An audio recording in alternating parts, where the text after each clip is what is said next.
नमस्कार, मैं हूं अविनाश पांडे और आप देख रहे हैं डीटीवी भारत। बुलेटिन की शुरुआत करेंगे, लेकिन उससे पहले आपसे अपील कि कोरोना का प्रभाव तो कम हुआ है, लेकिन इसमें अपना ख्याल रखना बेहद जरूरी है, इसलिए आप मास्क का प्रयोग कीजिए, सोशल डिस्टेंसिंग भी बनाए रखिए।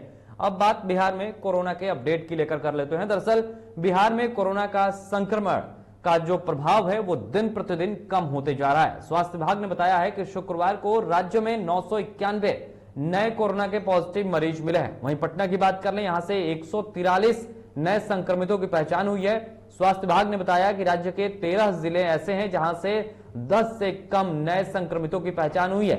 इसमें अरवल, बांका, भोजपुर, बक्सर, गया, जमुई, जहानाबाद, कैमूर, नालंदा, रोहतास, शेखपुरा, शिवहर और इसके साथ साथ पश्चिम चंपारण भी शामिल है। वहीं राज्य के 24 जिले ऐसे हैं जहां से 100 से कम संख्या में कोरोना पॉजिटिव मरीज मिले हैं, जिसमें अररिया, औरंगाबाद, बेगूसराय, भागलपुर, दरभंगा, पूर्वी चंपारण, गोपालगंज, कटिहार, खगड़िया, किशनगंज, लखीसराय, मधेपुरा, मधुबनी, इसके अलावा मुंगेर, मुजफ्फरपुर, नवादा, पूर्णिया, सहरसा, समस्तीपुर, सारण, सीतामढ़ी, सिवान, सुपौल, वैशाली, ये तमाम वो जिले हैं जहां से 100 से कम संख्या में मरीज मिले हैं। सिर्फ एक पटना ही ऐसा जिला है जहां से 100 से ज्यादा संख्या में नए संक्रमित मरीजों की पहचान हो रही है।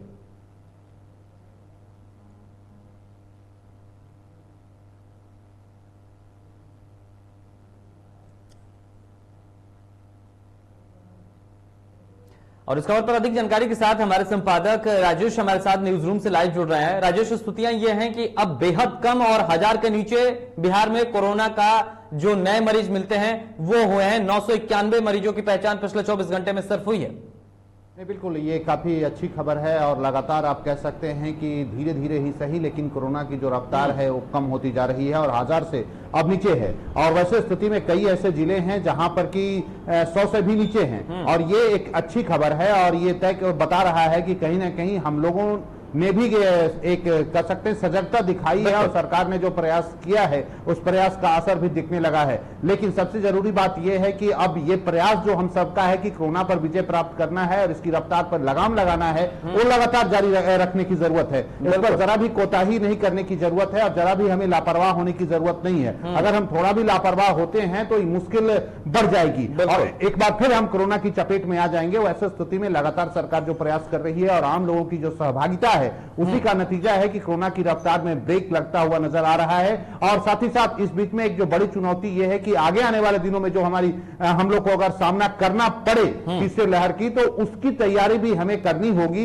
और युद्ध स्तर पर करनी होगी। साथ ही साथ ग्रामीण क्षेत्र के जो अस्पताल हैं, जो गांव में लोग रहने वाले लोग हैं, दूर दराज में जो रह रहे हैं, वहां पर कैसे कोरोना को लेकर जागरूकता फैलाई जाए, ये भी एक बड़ा विषय है और इसको लेकर भी मंथन करने की जरूरत है और ज्यादा से ज्यादा लोगों को बताने की जरूरत है कि कोरोना पर कैसे हम विजय प्राप्त करें। इसमें बहुत बड़ी भूमिका मीडिया की हो जाती है अविनाश।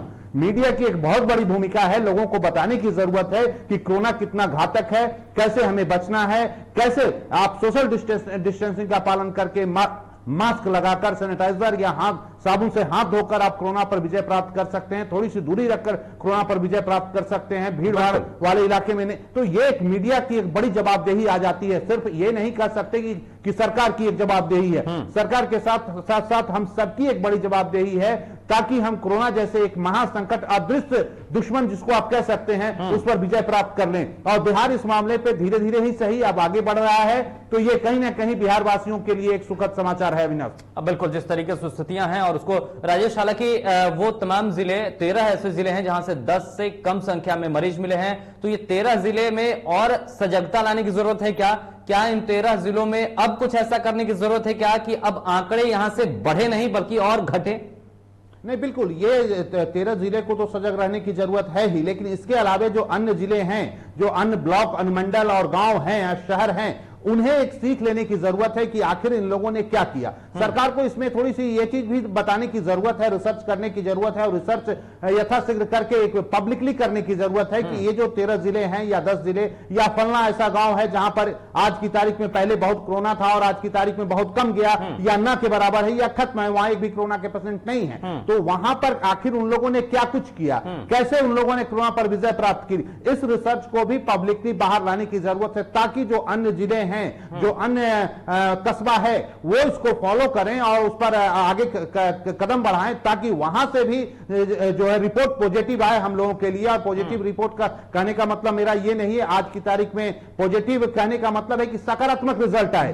जैसे अन्य जो 17 डिस्ट्रिक्ट हैं जहां पर 10 से कम संख्या मिल रहे हैं, तो वहां अन्य डिस्ट्रिक्ट में भी अन्य लोग भी आखिर लोगों ने क्या किया इन 13 डिस्ट्रिक्ट वालों ने, ताकि वहां का संक्रमण दर काफी कम गया है। तो ये बातें भी लोगों को बताने की जरूरत है, सरकार इस बात को बताए और समझाए लोगों को, और मीडिया इस बात को लेकर आए सामने कि देखिए अगर आप ऐसा करेंगे तो जो 13 डिस्ट्रिक्ट थे जहां पर 10 से कम मरीज मिल रहे हैं, आप भी उसमें शामिल हो सकते हैं। एक संदेश देने की जरूरत है और एक प्रोत्साहित करने की जरूरत है। सरकार ये बनाए कि फलना गांव अगर वहां पर 0% रिजल्ट आ रहा है, एक भी अगर कोरोना पॉजिटिव उस डिस्ट्रिक्ट में नहीं है, तो उन्हें सम्मानित किया जाएगा, वहां के लोगों को सम्मानित किया जाएगा, उस डिस्ट्रिक्ट को सम्मानित किया जाएगा। मुझे लगता है ये एक पॉलिसी अगर बनाई जाए तो हम जो बेफिक्र और बेपरवाह होकर जो बाहर निकल रहे हैं उस पर एक विराम लगेगा और इसकी गंभीरता को भी हम लोग समझ पाएंगे। बिल्कुल राजेश, जिस तरीके से स्थितियां हैं, आपने बहुत सही बात कही कि अगर सरकार ऐसी कोई इनिशिएटिव ले, कोई ऐसा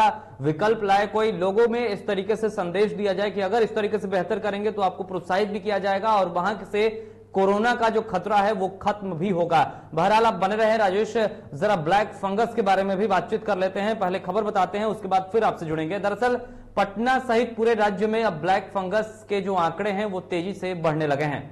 बात अगर राजधानी पटना स्थित कुछ अस्पतालों की करें जिसमें आईजीआईएमएस और पटना एम्स शामिल है, यहां पर ब्लैक फंगस के एक मरीजों की मौत हुई है, अर्थात पिछले 24 घंटे में 2 ब्लैक फंगस के मरीजों की मौत हो गई है, जबकि आईजीआईएमएस में 24 घंटे के अंदर 10 मरीजों का ऑपरेशन किया गया है। यह ऑपरेशन ईएनटी विभाग और नेत्र रोग विभाग के अंतर्गत किया गया है। आपको बता दें कि ऑपरेशन के बाद मरीजों को फंगस वार्ड में शिफ्ट किया गया है। वहीं पटना में शुक्रवार को 19 नए ब्लैक फंगस के मरीज अलग अलग अस्पताल में भर्ती हुए हैं और इनमें से 9 जो मरीज हैं वो पटना के आईजीआईएमएस में भर्ती हुए हैं, जबकि 5 पटना के एम्स में और 5 पटना के पीएमसीएच में भर्ती कराए गए हैं। एक बार फिर से चलते हैं, हमारे साथ हमारे संपादक राजेश हैं, न्यूज रूम से लाइव जुड़े हुए हैं। राजेश, स्थितियां ये हैं कि कोरोना तो कम हो रहा है, लेकिन कहीं ना कहीं जो दूसरी महामारी है ब्लैक फंगस वो बढ़ रही है, और इसको लेकर मेरा सीधा सवाल आपसे यही होगा कि जिस तरीके से कोरोना को लेकर सरकार ने सजगता दिखाई, कोरोना को लेकर जिस तरीके से प्रचार प्रसार हुआ या जिस तरीके से उसके आंकड़े बताए गए,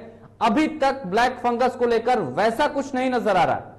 नहीं, ब्लैक फंगस को लेकर हालांकि बिहार सरकार ने महामारी घोषित तो जरूर कर दी है, लेकिन उसके बाद जो ब्लैक फंगस को लेकर जो जागरूकता होनी चाहिए या जो अस्पताल स्तर पर जो कार्रवाई होनी चाहिए वो होता हुआ नजर नहीं आ रहा है। नंबर 2 की अगर बात कर ले तो जो जागरूकता है, लोगों को जो जानकारी देनी चाहिए थी, जिस तरह से हम लोगों ने कोरोना को लेकर लोगों को जागरूक किया, वहां पर ब्लैक फंगस को लेकर सरकार थोड़ी सी स्थिर पड़ती नजर आ रही है। उनकी जो काम करने की जो शैली है वो स्लो है, और यहां इसी का फायदा ब्लैक फंगस उठा रहा है। और ब्लैक फंगस अब धीरे धीरे आप कह सकते हैं जानलेवा साबित होता जा रहा है। जरूरत इस बात की है कि ब्लैक फंगस को लेकर अगर सरकार ने इसे महामारी घोषित की है तो उस अनुसार कार्य भी करना चाहिए, उस अनुसार ये दिखना भी चाहिए कि हमने महामारी घोषित कर दी है तो इसको लेकर सरकार सजग है। तो वो सजगता ब्लैक फंगस को लेकर जो होनी चाहिए थी वो होती हुई नजर नहीं आ रही है, दिखती नजर नहीं आ रही है। तो इस पर सवाल तो बनता है। हालांकि मंगल पांडे से जब ये सवाल पूछा गया, जो कि बिहार के स्वास्थ्य मंत्री हैं, कि ब्लैक फंगस को लेकर क्या तैयारी है, कैसे आगे के स्वास्थ्य विभाग काम कर रहा है, तो उन्होंने इसकी एक विस्तृत जानकारी दी है। उन्होंने कहा है कि ब्लैक फंगस को लेकर हम तमाम बड़े जो अस्पताल हैं वहां पर स्पेशल वार्ड बनाया गया है, वहां विशेष फैसिलिटी दी गई है, सुविधा दी जा रही है, स्पेशल ट्रीटमेंट दिया जा रहा है। साथ ही साथ उन्होंने एक चीज और एक अहम जानकारी दी है कि बिहार सरकार जो है, राज्य सरकार ब्लैक फंगस के मरीजों पर कम से कम 5 लाख रुपए खर्च कर रही है। ये एक कह सकते हैं बड़ी खबर है और एक सकारात्मक खबर आप कह सकते हैं कि ब्लैक फंगस को लेकर सरकार ने यहां सतर्कता, सजगता और कह सकते हैं तत्परता दिखाई है। लेकिन ये तत्परता आम जनता तक पहुंचे, ये बड़ी सरकार की जवाबदेही निभानी होगी। और केंद्र सरकार ने जिस तरीके से कहा था कि अगर एक मरीज भी मिलते हैं तो उसकी जानकारी आप केंद्र सरकार को भी दे, तो इस पर सरकार किस तरीके से, हालांकि आंकड़े जो हैं वो लोगों तक कम से कम ये संदेश पहुंचा रहे हैं होते हैं कि हाँ, इस तरीके से जो महामारी है, जो बीमारी है वो फैल रही है, इसमें सजगता बरतने की जरूरत है। तो सरकार को भी चाहिए राजेश की आंकड़े कम से कम सार्वजनिक करे। जिस तरीके से कोरोना के आंकड़े रोज बताए जाते हैं, उस तरीके से ब्लैक फंगस महामारी जब घोषित किया गया है तो इसके आंकड़े भी उसी तरीके से रोज बताए गए कि कितने मरीज मिले या क्या हुआ या किस तरीके से हुआ। नहीं, ये आंकड़ा तो जारी होना ही चाहिए। साथ ही साथ एक चीज और है जो कि कोरोना के आंकड़े को लेकर लगातार भ्रम की स्थिति बनी हुई है। सरकार की रिपोर्ट कुछ कहती है, पब्लिक जो रिपोर्ट है कुछ कहती है, मीडिया रिपोर्ट कुछ कहती है, कुछ दिनों के बाद सरकार का जो दूसरा मंत्रालय है उसका रिपोर्ट कुछ ये आता है, कुछ और आता है। तो ये भ्रामक रिपोर्ट सरकार देना बंद करे, सबसे बड़ी बात ये है। जो सही, देखिए किसी भी महामारी में या किसी भी क्षेत्र में अगर आप रिसर्च कर रहे होते हैं और बेहतर रिजल्ट अगर आप चाहते हैं तो जरूरी है, इस बात की जरूरत है कि हमारा जो आंकड़ा है वो सटीक हो, सही हो। अगर आंकड़ा ही हम गलत रखेंगे और उस पर रिसर्च करेंगे तो रिजल्ट भी गलत आएगा। तो बिहार सरकार को चाहिए कि ब्लैक फंगस को लेकर जो आंकड़ा जारी किया जा रहा है या कोरोना को लेकर जो आंकड़ा जारी किया जा रहा है वो सही हो, पूरी तरह से प्रमाणिक हो। और जब तक प्रमाणिक रिपोर्ट नहीं होगी, आंकड़ा नहीं होगा, तय मानिए रिजल्ट सही नहीं आएगा। बिल्कुल, तो रिजल्ट सही नहीं आएगा और रिजल्ट को सही करने की जरूरत है।